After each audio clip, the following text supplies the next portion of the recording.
जय हिंद। स्वागत है आपका इंडियन न्यूज़ एनालिसिस के एक नए एपिसोड में। और आज के अपने इस वीडियो में हम बात करने वाले हैं राफेल एम के बारे में। हम जानेंगे कि क्या भारतीय नौसेना वाकई 57 की संख्या में राफेल एम को खरीदने वाली है। आखिरकार भारत में राफेल एम को टेस्ट किए जाने का क्या मतलब है और क्यों भारतीय नौसेना राफेल एम के बाद F-18 सुपर हॉर्नेट को टेस्ट करेगी, और क्या इन्हीं दोनों में से कोई फाइटर जेट होगा जो भारतीय नौसेना को ज्वाइन करेगा, या भारत का टेटबियर प्रोग्राम पूरे के पूरे समीकरण को बदलने की ताकत रखता है। तो आइए आज के इस वीडियो में इसी विषय पर हम बात करेंगे। दोस्तों, इसमें कोई संदेह नहीं है कि राफेल एयरक्राफ्ट भारतीय वायुसेना की पहली पसंद बनकर सामने आया है और भारतीय वायुसेना के कई मौजूदा अधिकारी और पूर्व अधिकारी राफेल का ही समर्थन करते रहे हैं। और इसी चीज से प्रभावित होकर के भारतीय नौसेना ने भी कई मर्तबा राफेल जैसे एयरक्राफ्ट पे अपना इंटरेस्ट दिखाया है।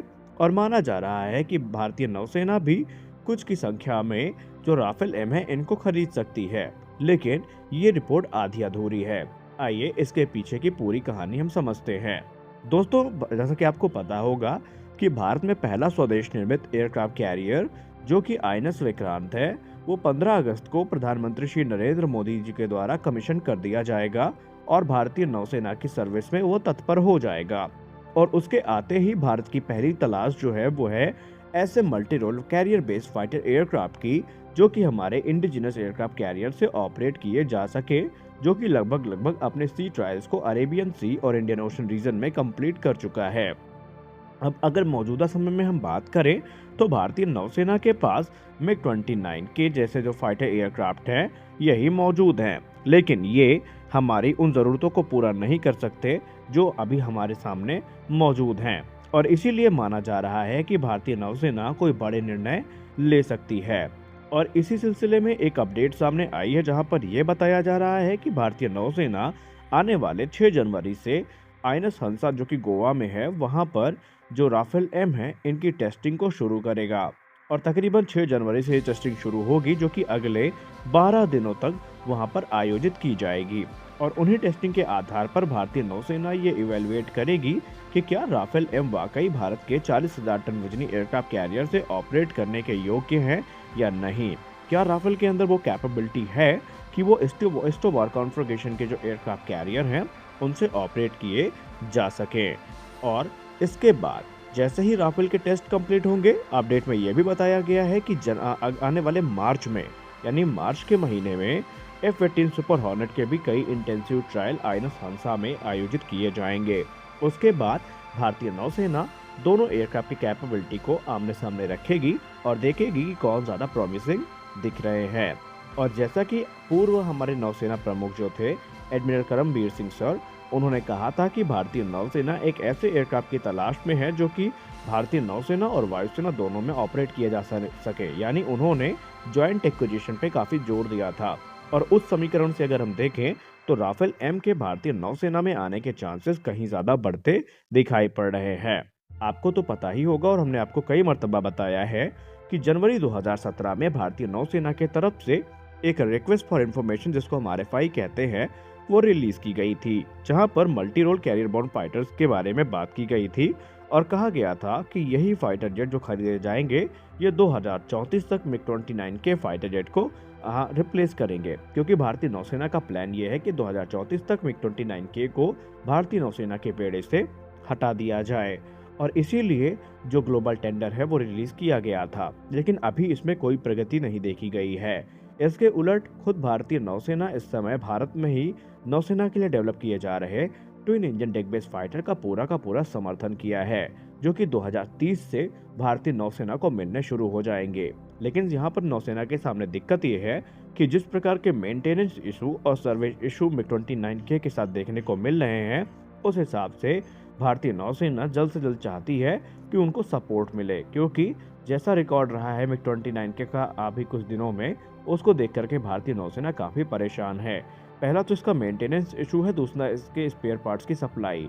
ये अभी भी नौसेना के लिए एक सरदर्द बन चुके हैं और इसीलिए भारतीय नौसेना नए फाइटर्स की तलाश में है।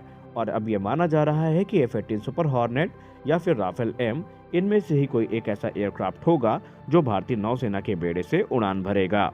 राफेल को सबसे बड़ा एडवांटेज इस चीज़ का मिला है कि राफेल को लेकर के हमारे यहाँ गोवा में गोवा बोल रहा हूँ, अम्बाला में भारतीय वायुसेना का खुद का एक पूरा मेंटेनेंस डिपो है। क्या हम ये कह सकते हैं कि उसके मेंटेनेंस डिपो और ट्रेनिंग फैसिलिटी दोनों मौजूद है। और इसी सिलसिले में एक्सपर्ट्स ये मानते हैं और हिंदुस्तान टाइम्स की एक रिपोर्ट कहती है कि शायद यही एयरक्राफ्ट भारतीय नौसेना को ज्वाइन करेंगे, क्योंकि अभी हाल ही में जब फ्रांस के डिफेंस मिनिस्टर फ्लोरेंस पार्ले की भारत में एक विजिट हुई थी तो उन्होंने कहा था कि हम ये जानते हैं कि भारतीय नौसेना एक नया एयरक्राफ्ट कैरियर लेके आ रही है और ऐसे में उनको नए फाइटर्स की जरूरत पड़ेगी और हम भारत को एडिशनल जो राफेल जेट है अगर भारत को जरूरत पड़ी तो हम ऑफर करने के लिए तैयार हैं। यानी इनडायरेक्टली उन्होंने कह दिया था कि वो भारत के सामने जो एडिशनल राफेल जेट है उनका ऑफर कर रहे हैं। यहाँ पर भारतीय नौसेना के साथ साथ भारतीय वायुसेना के लिए राफेल F4 स्टैंडर्ड की बात भी की गई है, जो कि भारतीय वायुसेना संभावित है कि आगे चल के खरीदे। इस ट्वीट में आप देख सकते हैं कि फ्लोरेंस पार्ले ने क्या कुछ कहा था इसके बारे में, लेकिन अभी भी ये जो निर्णय है ये भारतीय नौसेना के पास है कि भारतीय नौसेना इनको लेगी या नहीं लेगी। अब बात करते हैं Rafale M versus F-18 hornet की कि दोनों में कौन ज़्यादा अच्छे हैं। दोस्तों, F-18 सुपर हॉर्नेट ब्लॉक 3 हो या फिर राफेल M हो, ये दोनों भारतीय नौसेना के समक्ष रखे गए हैं। F-18 सुपर हॉर्नेट ब्लॉक 3 जहां एक तरफ काफ़ी सोफिस्टिकेटेड वेरिएंट है F-18 सुपर हॉर्नेट का, जो कि मौजूदा समय में किसी भी 4th जनरेशन फाइटर एयरक्राफ्ट को आसानी से आउट परफॉर्म कर सकते हैं। और F-18 की जहां तक रही बात, तो F-18 को लेकर के बोइंग ने ऑलरेडी एक वीडियो रिलीज किया है जहां पर इसकी जंप को आयोजित करते दिखाया जा रहा है और इसी के दम पर बोइंग ये कहता है कि वो भारतीय नौसेना की ज़रूरतों को समझते हैं और इससे अच्छा एयरक्राफ्ट भारतीय नौसेना को मौजूदा समय में नहीं मिल सकता। और बोइंग के जो इंडिया में टॉप ऑफिशियल है अंकुर कनगलेकर, उन्होंने भी इसको लेकर के अपने ट्वीट में साफ साफ कहा है कि F-18 सुपर हॉर्नेट भारत के लिए काफ़ी ज़्यादा प्रॉमिसिंग एयरक्राफ्ट दिख रहा है। दोस्तों, लेटेस्ट सुपर हॉर्नेट ब्लॉक 3 की बात की जाए तो इसको बहुत सारे सिग्निफिकेंट अपग्रेड्स मिल चुके हैं, जैसे कि इसकी नेटवर्क कैपेबिलिटी को काफ़ी इन्हांस कर दिया गया है, इसकी रेंज काफ़ी ज़्यादा बढ़ चुकी है, वहीं इसका रेडार सिग्नेचर काफ़ी कम हो चुका है और इसमें मॉडर्न कॉकपिट को भी इंट्रोड्यूस किया गया है।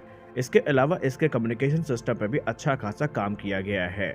बात करें अगर दूसरे स्पेसिफिकेशंस की, तो इसमें अब शोल्डर माउंटेड फ्यूल टैंक्स को इंट्रोड्यूस किया गया है, जो कि तकरीबन 1587 किलोग्राम तक के एडिशनल फ्यूल को कैरी कर सकते हैं।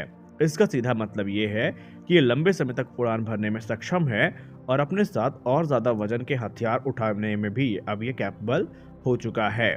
F-18 सुपर हॉर्नेट ब्लॉक 3 अब यूएस एयरफोर्स का प्रमुख नेवल जो आर्मामेंट है वो बन चुका है, यानी नेवल हथियार बन चुका है जिसको अपनी नौसेना में वो इस्तेमाल करते हैं और इसी भरोसे पे वो भारतीय नौसेना के सामने भी इसका ऑफर कर रहे हैं। लेकिन मिलिट्री एक्सपर्ट्स अभी भी ये मानते हैं कि जो राफेल M है वो F-18 की तुलना में ज़्यादा अच्छा है और उसका कारण भी कुछ है। आइए जान लेते हैं वो क्या कारण है।